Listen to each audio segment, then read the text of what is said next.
you might have students that face harassment or school violence that are not part of the protected class, and then how do we handle that?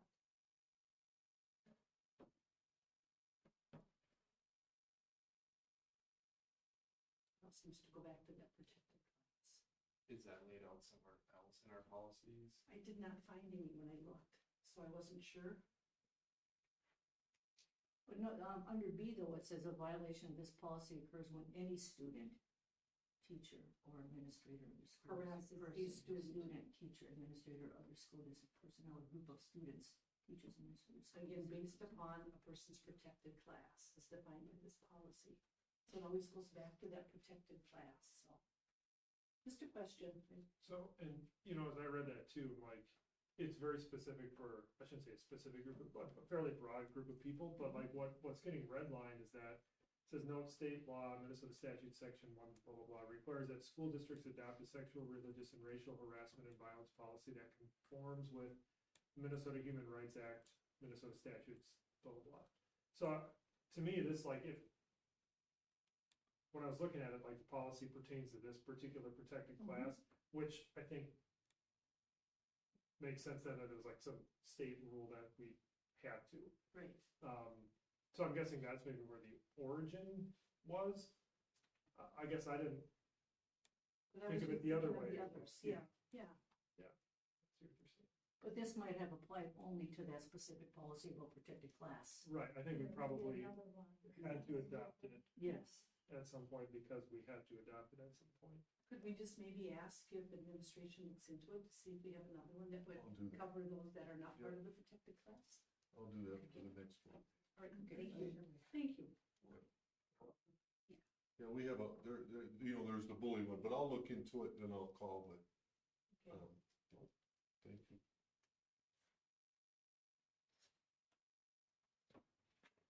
Okay, John, you want to remake your motion and just eliminate that, or put that on hold till? Are we? I'm okay with Oh, you're- moving forward with it. Oh, I you just are, okay, would like to okay. know if there's Just, another is one it that covers updated? it. Yeah. Updated, okay, more There's another one that clarification. covers. Okay. Anything else on that? If not, those in favor say aye. Aye, those opposed nay. Right, motion carries. Right, thanks for looking into that. Yep. Next time, a little more clarification on that. Okay, communication report 6.1. Katie Hess, you are first. Hi, welcome. It's been a busy first 2 months, that's for sure. It's big shoes to fill. I'm learning really quickly.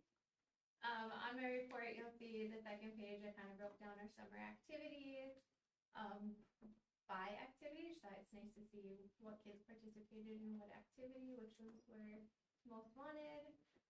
Obviously, summer was rough with rain. We had a lot of things canceled and shifted and chaos, but that was okay. Added to the excitement of a new job. Next thing, just want to touch base, our scholarship program. We spent over $1,500 on helping kids participate in summer activities. I kind of broke it down. We were able to help 26 students, different students, so that's 17 different families within 10 different programs, which was kind of nice for that scholarship thing. Not gonna read it all. So we had our fall booklet come out, kind of broke it down on my report, as well as how many activities per category for ECFE, youth enrichment, athletics.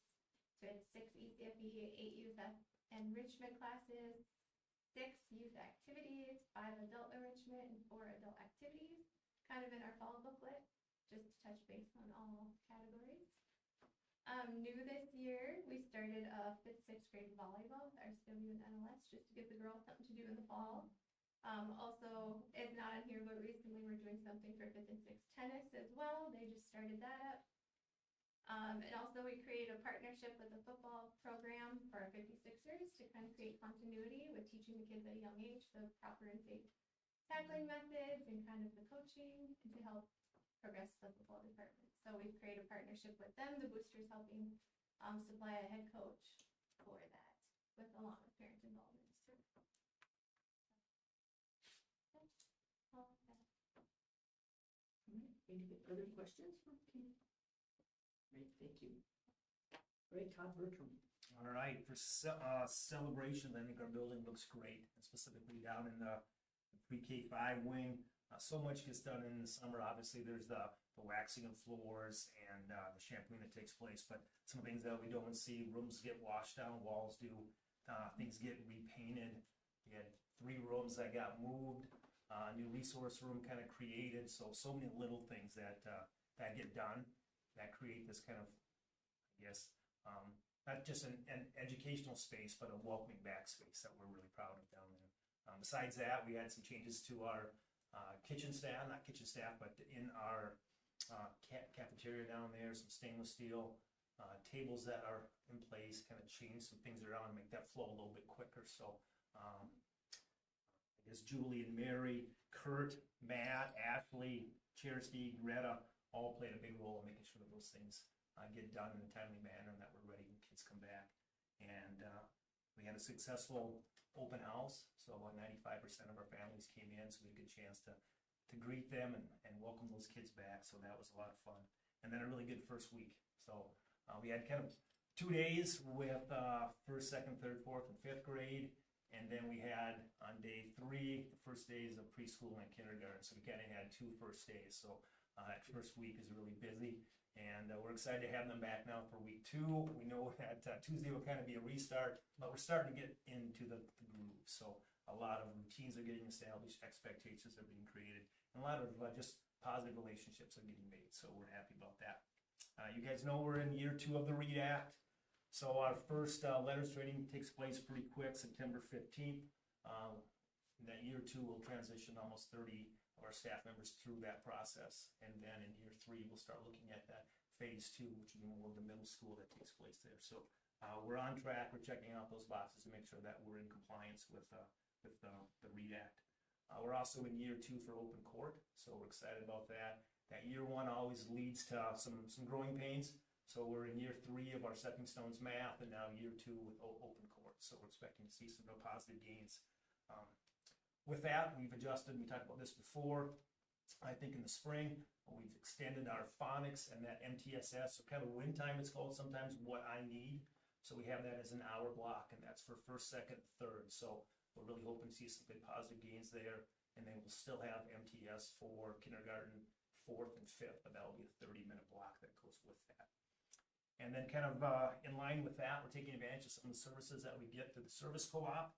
So Eric Schwankel, I think that's how you say his name, Schwankel, does a lot of our data assessment, especially with math. So we're having Eric come out on September 18th. He's going to meet with our 3rd, 4th, and 5th grade teachers on our MCA math scores. So I'll just give you a real quick breakdown. On that math test, they'll have different kinds of categories and then some substrands that go with that. So what we'll look at are the substrands that we're performing below average in. And there aren't a lot, but there are some. So then we can dive into that to see if that's covered in our stepping stones or if we need to add some curriculum to that, or if we need to change the way that we teach it. So he'll help give us some guidance and focus with that, and we'll get started with that early on. So, and then on the 30th, we'll have Trisha Christopher, and she'll come out and she'll work with our reading. So she'll come out and do the same thing, 3rd, 4th, and 5th grade with reading. And then she'll also kind of phase down to 1st, 2nd, and 3rd, or 1st and 2nd to just kind of check in on our tier 1 instruction, give us some tips on how we can kind of tighten that up. So we're excited to take advantage of both of those services co-op. Any questions for me? Questions, all right, if not, thank you, Todd. Very good. All right, awesome, thank you. Good evening, everybody. For my board report today, I'm not going to talk about the handbook stuff because there's something in the business portion of the agenda for that. Again, I also want to echo that we have a really fantastic open house. It's amazing how seamless it is. I have all hands on deck in there, and it truly is that the district office staff in particular, along with the secretaries, they work seamlessly. They work hand in hand in order to make sure that anybody who walks through the doors can get the information they need in order to get the kiddos registered and be able to start on day 1. So it was awesome. I know tech's super busy. I mean, they're beyond busy when it comes to open houses with the number of Chromebooks that are going out and making sure everybody's got documents signed and all that good stuff. So just a big thank you to everybody who was involved within that. And then I wanted to talk a little bit about the back-to-school workshops. Back-to-school workshops are something that as I've become more readily involved in the process of creating them. I learned a lot, but then also part of it is making sure that we have everything taken care of that needs to be taken care of within the trainings that the teachers are required to have. Plus also give them some time to be in the classroom so they can get ready and hit the ground running with the kids on the first day of school. So I just listed off what some of those are. And I wanted to highlight the ones that in particular, we just have really, really strong relationships with a number of individuals in order to provide those services to us. So it could be anybody from the co-op to the sheriff's department to our right to know individual Aaron has from IEA training. And so just wanted to acknowledge that we have those good trainings that happen. So also then from there, we got the kids in and we started doing school right away. And that's the name of the game for all of us. And so we are intentional about our handbook lyceum. So we had the seniors in, and then we had 6 through 8 in, and then we had 9 through 11. And so we go over the information, all the grades, so that they know what's going on, just some gentle nudges and reminders of what's expected of them in school.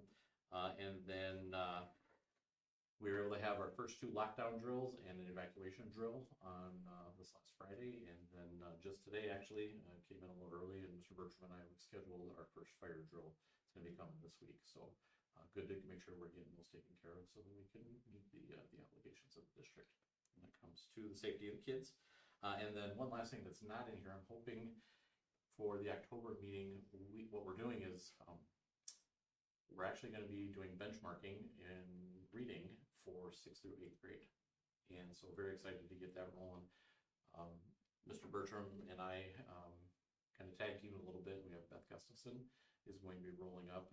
She actually has an office in the middle school area, so she can service both ends of the building. And she's really leading the show when it comes to making sure that gets taken care of. So we're going to use FastBridge, and we're going to see what those results are for this year. So this is a benchmarking year, just so we can see where the kids are growing, maybe so we can see what areas might be struggling, so on and so forth. So good to have that implemented and ready to go. And again, just to further strengthen the district MTSS. So very happy about that. Other than that, just some stuff coming up. We got the workshop day on the 15th. Mr. Bertram and I worked with John Chesak at Palmer Bus to set up some bus safety. And then right before MEA weekend, we're going to be having homecoming week. So again, it's always amazing how fast it goes. We're talking about homecoming now. So that's what I've got. Thank you. Any questions? I just had a question for both you guys. Any updates on the school dog? I forget her name. Franny, yeah. How's that been going? Has she been making any rounds or any updates on that? So in talking to Sue, this is going to be a kind of a convoluted answer, so just bear with me. Everything's new, and we're developing the process as we go, and so we need to be mindful of Franny's boundaries, I think would be an appropriate way of putting it. It's odd to talk of a dog in that manner, but so I met with the social workers at the middle and high, and what they're going to be doing is they're going to be looking at incorporating Franny into some of their groups. So the byplay is having Sue there with Franny for the liability purposes, but then to have the social workers with their groups and make sure that the timing is appropriate. I can tell you that Franny is already beloved by office staff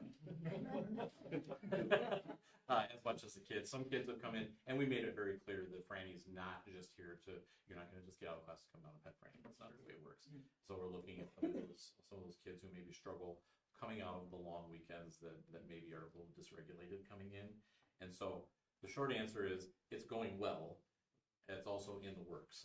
So what that ends up looking like by the end of the year, I'm sure it might change probably 3 or 4 more times. But I tell you what, I'm sometimes jealous because Franny does take a lot of naps. A quick question about the lockdown drills. Anything changed since the outside shooting at the Annunciation Church? Have they changed any of their processes or procedures? No, it's interesting you asked that because I was talking to somebody about it. Just in my teaching career, so I taught for 10 years before I became an administrator. We had at least 4 changes come from the county, who have been Wright County at the time, through our processes. Everything from having our colored papers and you can put them on your window, on your door, so that people can't see in. But okay, well then it comes out, hey, that means that there's somebody in there, and then it's like, well, shove them under the door, so at least there's a little bit showing. Again, somebody could see. Well, then throw it on your window. Well, if there's a third party that's walking around the building, that shows where. So The short answer to that is no. We've gotten no more guidance. I have had a couple folks ask me about it, and I say, I'm very comfortable, with the construction that we had. I think there was plenty of foresight into thinking of our secure entrances. Our ace in the hole is our relationship with the county. And I cannot oversell that. I talk about it with families when they come in, to know that we have one, sometimes two individuals within 30 seconds that can be in the building. And at any given time, short of being out on a call, there's a peace of mind in that I can't quantify it or qualify it even at what that feels like for the peace of mind. And even when you think back to the gentleman out by Montevideo, I think it was last year, where we had that situation, to know that we had a deputy sitting up here. And not only is a quality individual working for the county, but has that connection to the building as a former graduate.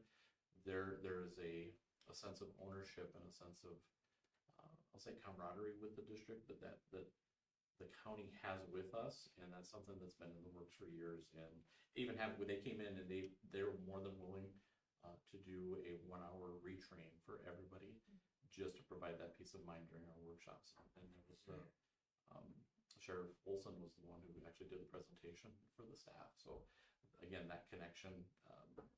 Anybody that asks, I'm gonna dip my toes into that water just to let them know how comfortable I am with it. So no changes, but I feel like what we have going on is fantastic. Anything else? All right, and you are next, then. Okay, well, good evening. Start off by saying Happy School Board Appreciation Month. You have a cookie and a letter there. So as I talk, there'll also be some pictures coming up, but the big packet, when I went to see Todd and visited a lot of the schools, that went home to every family. That was their introduction to their teacher. So you can really see that they connect. Each one's different. The pictures are all fabulous. So I thought you'd like to see some of the outstanding things our staff is doing and how we're welcoming families into our school. So that was unique and awesome. We want to acknowledge Chippewa County Sheriff Derek Olson. He donated, they donated $2,000 to our school. Normally goes as a scholarship for people going into that profession, but there wasn't one, which means the school can benefit. So we have that money to do things for safety or recognition that we normally wouldn't have. So that was very generous of him. Some fun things for Kim. The auditors are here starting tomorrow. So I thought you guys would like to know that. If she doesn't get back to you, it's going to be a busy week for them. But our first week of school and mine was fantastic.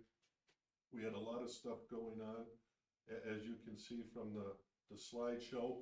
Here was a first day photo with a family out by our sign. As you can see, the flowers are up. The students are happy, the parents are happy, but it's just nice when you drive up to our beautiful school and the grounds are outstanding. And then we can just keep going through them. Here's some other first day photos as kids are getting ready to come to school. So Katie will just keep pushing through them so you can see them, and just wonderful, great things happening. People are excited to be here. And these are families from all three of our cities. We made sure that everybody's represented. You talked about Franny. These two was their first day. The young girl in the bottom, in the right, very nervous, very shy. Franny came out to welcome them, and she melted and then opened right up. So just the impact she had for that family.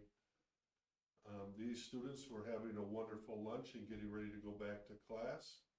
But as you can see, all smiles. Here's the seniors and Judd's first day of school photo at their lyceum for the handbook meeting. Very good. This group of students got a pass from their teacher and specifically needed some Franny hugs. Student to the right, she needed some time so that they met in the hallway. Sue was with them. But Franny is making a big difference in little ways currently. And then Judge shared, the big plan is she'll spend 2 hours a week in groups but the one-on-one time is gonna be, Sue's keeping track, but immeasurable. I've been trying to get Franny just to check, I'm really nervous. She won't leave Sue. I mean, I try everything. I bring treats. Unless it's one of her family members, Franny's not budging. She won't go for, if she's up, I try to get her she won't go for a walk with me. I mean, I'm doing everything, but, which is good. Here's our end of the day. You can see they're orderly. The staff's with them. They're excited going out to their bus, but they're not going alone. There's adults with them. Just awesome. You can see some more smiles, hands up, waving on their way out to the bus. So just fabulous things going on. Activities wise, you know, our volleyball team is on a roll, but Emma Tyne had a special night the other night. She had her 1,000 kill. I apologize that we had another student, we got one approaching 2,000, but I wasn't here for her 1,000. So we're at Emma now, but we'll get to the other one hopefully within the next couple weeks, and they go to Canby tomorrow. So overall, it's just a fabulous start to the year, and hopefully every month then we'll have pictures for you so you can actually see what's going on and get a true context of the special things going on in school. Any questions? I just, as part of this, that enrollment is up. Enrollment is up. Yeah. Now that was as of last, whatever date I put on here, and Yeah. it's up even more. Oh, nice. So it continues to grow, you know, as I shared with Ben the one time, that I call us the school district of choice now. So if you hear that, that's what I tell people, and if they want to challenge me, that's fine. But to me, we are the school district of choice. We take everybody, we embrace everybody, and this is where people want to go in my mind. So if you hear that, I'd say that, and if you want me to stop, I can, but right now, until told otherwise, we're the best district around. I'm sure every soup would say that, but for me, that's what I tell everybody. Good job. Yeah, Did you want to mention something about the donation? I did, Oh, right did there. you? Yep, $2,000 donation from the Chippewa County Sheriff Derek Olson for safety or other needs. And the cookies are from our whole team, and they're from our local bakery. They made those guys special for you guys, so. Well, thank you. Yep. A couple questions. Yeah, Maintenance, the grounds look amazing. Please Yep. pass that along. They're looking awesome. And then just a couple questions about that MDE, where it shows that we had a 0 graduation rate. Like, okay, process, I'm all about process improvement. What was the glitch in the system, and how do we make sure that that doesn't happen again? Because doesn't this go on the websites? yep, so that When you was look things up, it's yeah. like, okay, McCray has a 0 graduation percent. that was 2 years ago. Yeah, So it was addressed, from my understanding, it was addressed right away, but it was after their time frame. okay. So they won't change it, and we're expected to go to training now because our 3-year average is Yeah. in the bottom 5% in the state. So I've called 2 different people. I've had great conversations.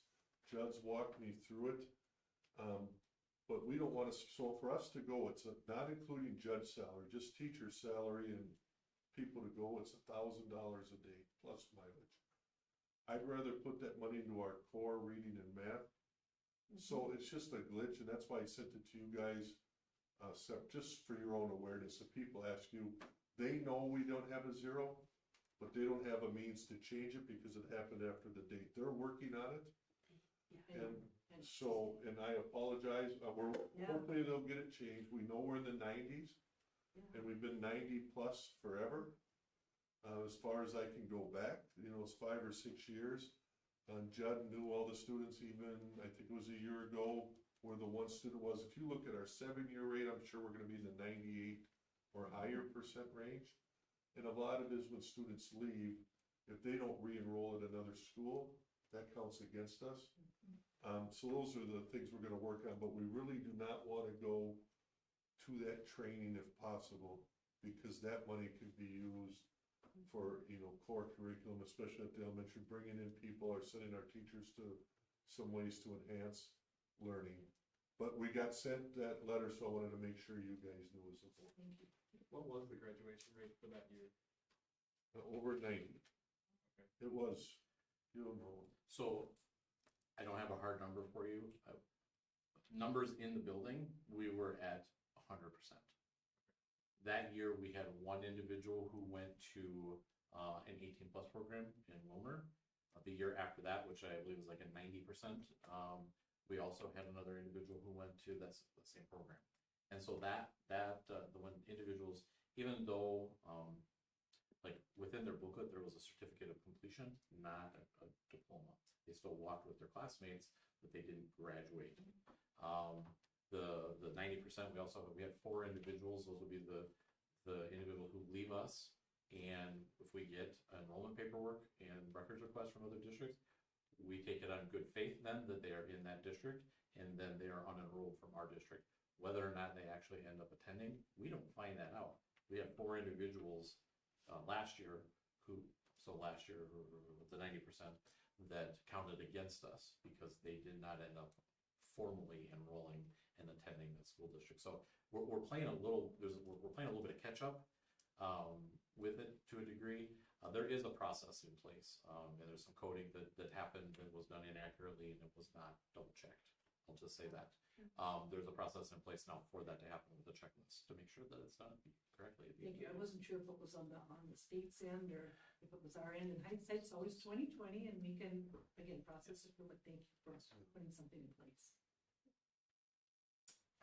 Any other Does it sound like that is something that will get resolved, like as part of the numbers, or you're saying that that's beyond that now, they can't go back to fix it? We're hoping, Okay. but if they don't, it'll show 90 some, 90 some, 90 some, 0, 90. But obviously that's a good. Yeah, so, Yeah. but at the end of the day, it put us in this, where we got a letter that doesn't reflect who we are. Yeah. So we want to make sure that doesn't reflect poorly against McCray. And it's so peculiar because I made a phone call immediately when I found out, because I got an email from MDE, and I said, well, what's the deal here? No, that's not accurate. Can you change it? Because I can tell you what, well, no, it's too late. So I don't understand the lack of proactive steps on the state's part in order to say, hey, If this we owned it, district, right. this Yeah. district has been at this, 90, I'll say 93% or higher every single year. Something seems a little weird. Well, and it's frustrating that they would be okay with inaccurate information being out there. Yeah. That's the frustrating part. Throw up a red Or flag that they right waited away. that long. Or that they Who wouldn't, was monitoring it that didn't Correct. pick it up like that? right, or that they still wouldn't want to correct and have it, how could you believe any of their data then if they're willing to put out? Is it inaccurate public data? knowledge, like if someone looked on It's on the website, graduation, yeah. So when I interviewed here, it said 0. Oh, sure. So it's been there. When you look under the MDE report card, it's there. But when you look at everything, even I knew that something must have happened. Yeah. And I believe every June I give you the graduation rate. Yeah. Yeah. It's always Just been as 90%. part of my For sure. normal June end of the year report, so No, that's it's super frustrating. Yeah. Yeah. And then for them to say, oh, hey, by the way, now you get to go to a day of training, it's like, Yeah. And it's not just gonna be one day of training. This will be ongoing yearly help. So we're not in the bottom 5%. Crying out loud. When really we're in the upper echelon, but Are there any ramifications? I mean, other than if we don't attend, we just don't attend, they're not gonna hold anything over our heads? well, if they tell me that we have to go, we're gonna go. Because that's what they say, we'll do it, but it'll just be frustrating. There's other areas we could be using our money for, yes. but we don't wanna just say we're not going to MD. Ask them for their appeals process.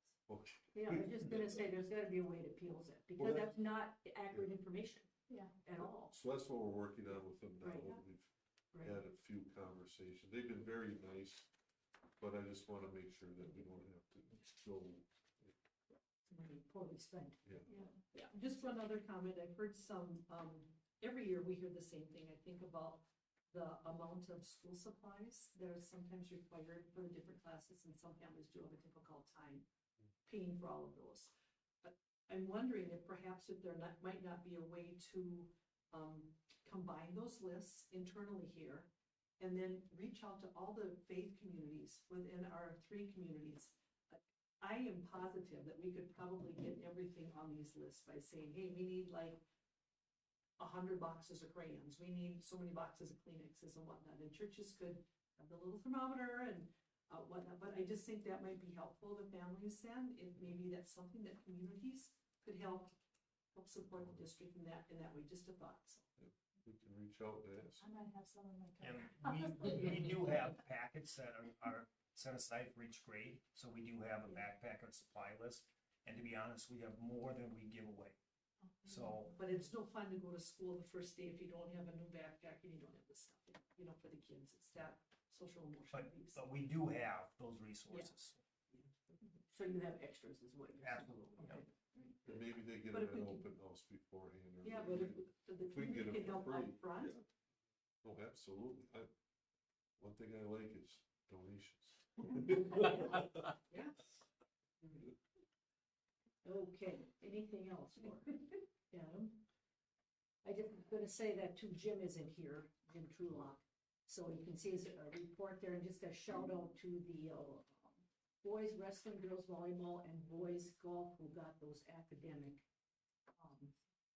ratings this year. Boys wrestling gold, girls volleyball silver, boys golf silver, so good for them. And at Minnesota State High School League is crediting us some dollars this year, so that's good.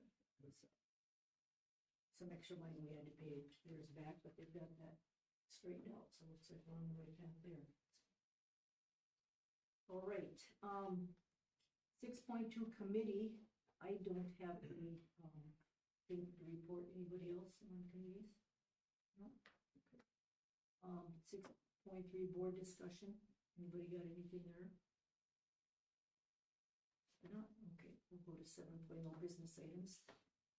Need a motion to adopt the 25-26 student handbook. You want to make that motion? I can make the motion. All right, Carmel. Second. I'll second it. Any discussion on that? Did you have a chance to look it over, Deb? Oh, yes. So I also understand that when you're putting these handbooks together, you get so involved in the process that sometimes things aren't coordinating or aren't consistent and whatnot. Just a suggestion, it would be nice for the handbook to have, for me, I looked at it from the lens of a parent. Have things in alphabetical order and have things, content, the same content together. Like we've got stuff about food in the classrooms, and then we go to fundraising, gifts to employees, graduation, and then we skip down a little bit further. Then we have about breakfast. And so if we could put like food things together, so I'm not hunting and pecking through all of it. On page 12, I just have a question about the parent groups. Does that include the ones that are 501c3s? That have to have approval in advance, like for the book fair and whatnot, the parents club. I'm not gonna speak for Mr. Bertram. I'm gonna have to look at it a little bit. And be It says I, that you're. but I don't have the information without knowing in advance. Okay. It's difficult for me to answer it. What I can say is about the handbook, we buy something called the Model Student Handbook from MSBA, and for usually between $500 and $750, they'll send you a CD-ROM or an electronic file. And the 75% of the handbook is based off of the recommendation from MSBA based off of what they see. So, of course, there's going to be some flavoring for McRae that's added in there as district specific. But we can definitely look at doing alphabetical. That's going to be a tremendous labor of something in order to get that changed. So that was on page 12. Then on page 32, we still have Superintendent Josh Ofsted listed as our Title IX coordinator, so that will need to be changed. Yep. It's probably in there a handful of times. Then we have some inconsistencies. So on page 38 about the cell phone policy, the cell phone policy on page 38 is the same as what's in the staff's manual, where it says the kids have to keep the cell phones in their lockers. But if you go to page 28 in the student handbook, it's different. It says all students will park their phones in the provided cell phone cubbies upon entering each classroom. So it's not consistent. Thank you. And I can give you my little notes here. Can I have You can have that my copy? whole kit and That'd be caboodle. beautiful. Yeah, Thank you. All right, just let me.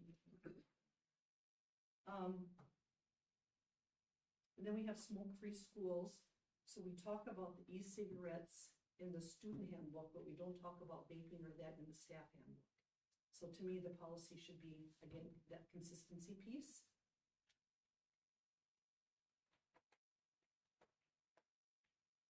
And then on page 43, just clarifying our lead and water annual notification for the years 24, 25.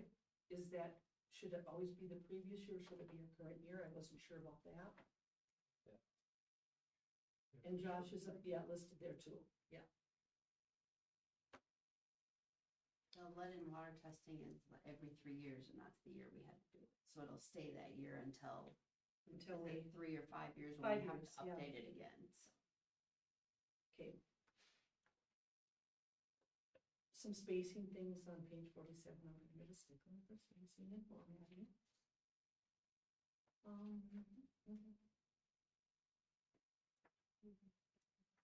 That was it. Other than at the very end, all of the different appendices or whatnot, it's like, and some of them are like the larger version of things that were already said. So if we have to provide all these appendices or attachments, can it be referred to policy and then people could go to the website? I just thought it would be a lot less reading. This was very like over the top for me when I was reading it. It's beefy. It's massive. Yep. So those are just some. Yeah, thank you. And I will be more than happy. So, pending approval, from the board tonight, what I will do is I will put the current version that I have, give it to tech and have them upload it, make the changes over the coming, I'll just say weeks, depending on how much time it takes, and then upload the newer version if that is, agreeable to all of you. Okay, any other discussion on the handbook? As far as the student handbook, it's mostly as a reference. If someone has a question, they can find that and say, okay, this is the policy. Yep. You'd say that's Yep. the Yeah. context of it. It's a good piece for when, I mean, sometimes teachers come in and they have questions, sometimes students have questions when they come in. It's a good reference tool. You know, in the end, I would always refer back to district policy in the end, if there was anything specific, because that's, I don't want to contradict the handbook because that's something that we've all agreed to and agreed upon. However, the policy is really the meat and potatoes of everything.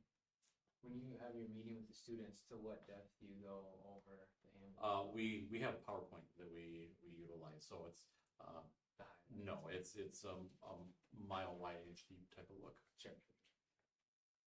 Also to your comment, I don't think everything listed in here is a policy for it.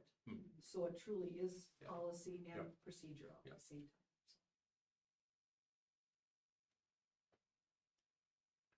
All right, any other questions on that?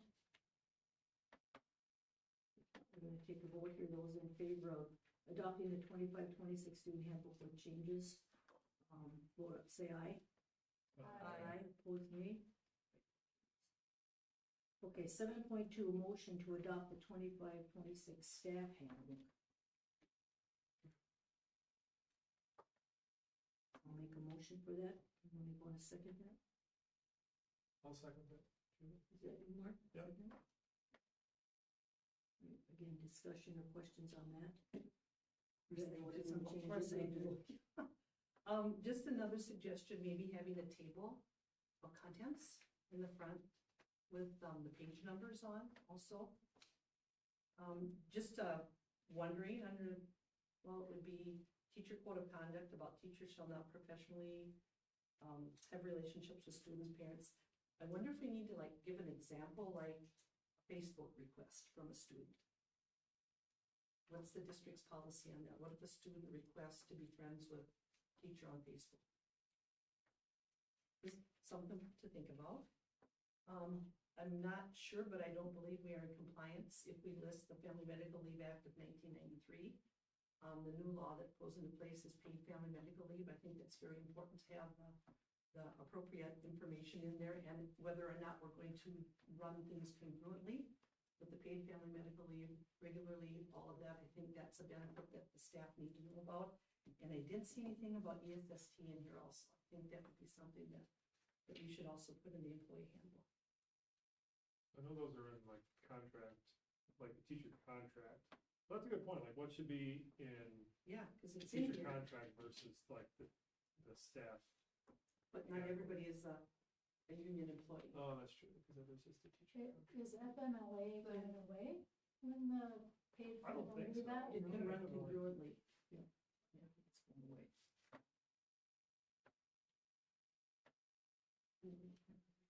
Hmm? So I just think we need to have the right, I pulled our policy, Kim, if you wanna look at it, so this is FYI. But that is not correct, cause it says unpaid. And it's not unpaid anymore, so. And just to keep us out of the, sorry, don't mean to say this, but out of the front page of the paper in a bad way, like Hormel was with their ESST policy. I don't know if we want to go that route, if somebody would say, what's the policy? How is it handled? How do we do this or that or whatnot? I think it's kind of that, you need to know what your benefits are, so that should be in here. Then just wondering about adding a vaping piece to the tobacco-free environment. It doesn't say anything, it just talks about, yeah, it just says tobacco-free environment. So if that could mirror what's in the student handbook. Also on that same page, it talks about the school vehicles, about staff who, transport students. Do we do motor vehicle checks on staff? Like, do they have insurance? Do they have any driving records? Do they have before they're able to? Because then that should be in here, that we're gonna do They motor provide vehicle. that information, the type 3 drivers provided to Mr. Chulak as part of his duties. with So vehicles. that should be listed in here then, the expectations. And then there's, another page where it actually talks about what type 3 transportation is. Just thought that could live under the section where it talks about the school vehicles versus having it like pages later. It just seemed like it all fit together as a content, consistent content. Fundraising activities, it says all requests for fundraising activities must be submitted in writing to the high school principal. I wonder if we need to say district fundraising, because again, the parent club is a private, 501c3. Just something to think about. I don't know if that needs to be changed anywhere. And that's it.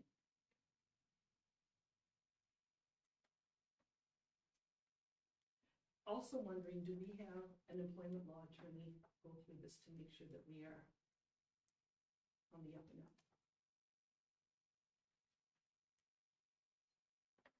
I don't know if we have in the past, I don't recall. I'm not sure. It might not hurt in this day and age to, with all those statute It's not- changes. There's also a lot of things in the contract as well. Yeah, well, the ESST is in all the terms and conditions for the non-union employees, and we have to post that in all the staff rooms and everything, so we've got that.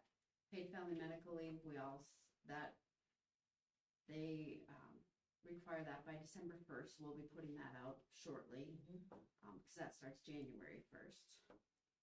So, and then, yeah, I'll make a note, remember Yeah, that. all of that employment stuff should be in an employee handbook, so that staff have the right to know, those right to know posters that we have to post and.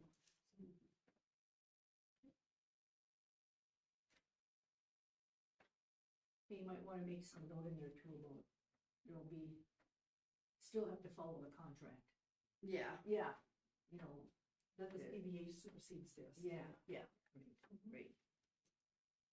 Cause that would be the legal document, would be the contract, so. Okay, so do we want to, I'll call to approve or adopt the 25-26 staff handbook with corrections. Those in favor say aye. Aye. Those opposed, nay. All right, 7.3, motion to certify the 25 payable 26 levy for the maximum amount. and the state has not, make your motion. I was gonna say, I'll Sorry. make that motion, all right, anybody second? I'll second. Carville, okay. All right, go ahead. I've got all the information in for our levy. But I just got an email today, they don't have the certification portion of it up and going, they've been revamping things and so it's not ready, but it's, I mean, so I don't have the form that I need you to sign to do it, But but we can approve it, because we're just doing the maximum amount, Right. which we always do in September.